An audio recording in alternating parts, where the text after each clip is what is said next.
News ৭১ টিভির আমাদের আজকের অনুসন্ধানের প্রতিবেদন।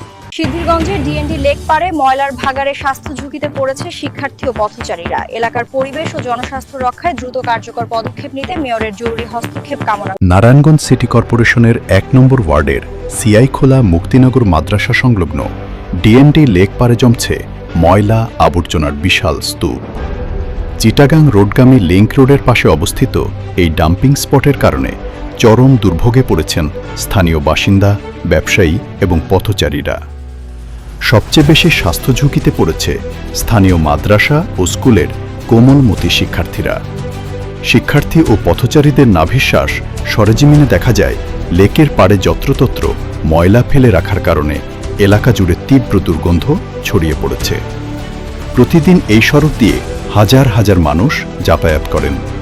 বিশেষ করে সিআইখোলা মুক্তিনগর মাদ্রাসার ছাত্রছাত্রী এবং স্কুল পড়ুয়া শিক্ষার্থীরা এই পথ দিয়ে যাওয়ার সময় দুর্গন্ধে চরম অস্বস্তিতে পড়ে। স্থানীয়রা জানান, নিয়মিত এই দুর্গন্ধের শিকার হয়ে অনেক শিক্ষার্থী ইতোমধ্যে অসুস্থ হয়ে পড়েছে। ভুক্তভোগী এক পথচারী ক্ষোভ প্রকাশ করে বলেন, এই রাস্তা দিয়ে হেঁটে যাওয়ার কোনো উপায় নেই, দুর্গন্ধে দম আটকে আসে। আমরা এই নরক যন্ত্রণা থেকে মুক্তি চাই। সাধারণ মানুষের দুর্ভোগ লাঘবে আমরা সিটি কর্পোরেশনের মাননীয় মেয়রের সরাসরি হস্তক্ষেপ কামনা করছি। ব্যবসায় ধস, লোকসানের মুখে হোটেল মালিকরা ময়লার এই স্তূপের কারণে শুধু সাধারণ মানুষই নয়, মারাত্মকভাবে ক্ষতিগ্রস্ত হচ্ছেন স্থানীয় ব্যবসায়ীরা।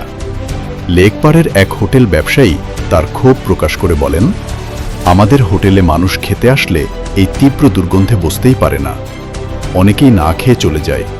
এভাবে চলতে থাকলে আমাদের ব্যবসা পুরোপুরি বন্ধ হয়ে যাবে। আমরা চরম লোকসানের মুখে পড়েছি।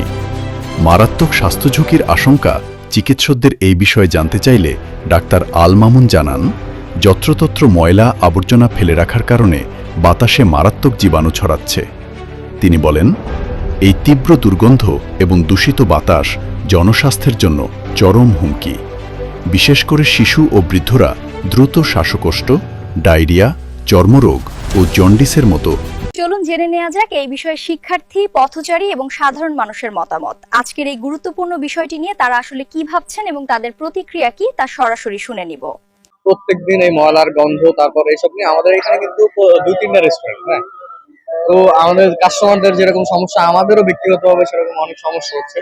তো এই দুর্গন্ধ, তারপরে ময়লা প্রতিদিন এখানে, এখন তো কম আছে, এখানে হচ্ছে প্রত্যেকদিন যে পরিমাণে ময়লা আসে, আমরা মনে করি যে এই ময়লাগুলো এখানে এই খোলা পরিবেশে রাখাটা আসলে সিটি কর্পোরেশনের জন্য মোটেও উচিত না। এটার জন্য তাই আমরা এই যে এখানে ব্যবসা বাণিজ্য করি, এখানে ব্যবসা বাণিজ্য করতে পারি নাই আপনি যদি ইয়ার জন্য, এই ময়লার গন্ধের জন্য সিটি কর্পোরেশন যদি চেষ্টা করে এখান থেকে নেওয়ার চেষ্টা করে অন্যদিকে নিয়ে যেত, তাহলে একটু ভালো হইতে পারত।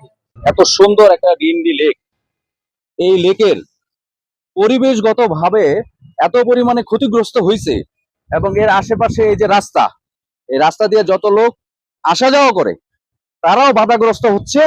এবং আমি বিশ্বাস করি আমাদের প্রধানমন্ত্রী তারেক জিয়ার যে খাল খনন প্রজেক্ট, তার সাথেও এই যে লেকের যে আজকের সার্বিক অবস্থা, এটা সম্পূর্ণ সাংঘর্ষিক।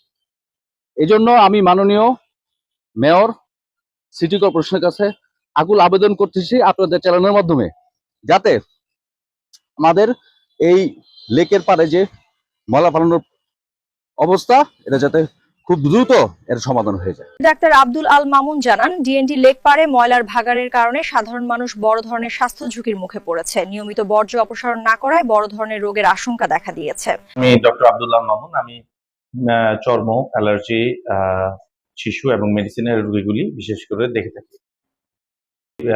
আপনি খুব সুন্দর একটি প্রশ্ন করেছেন।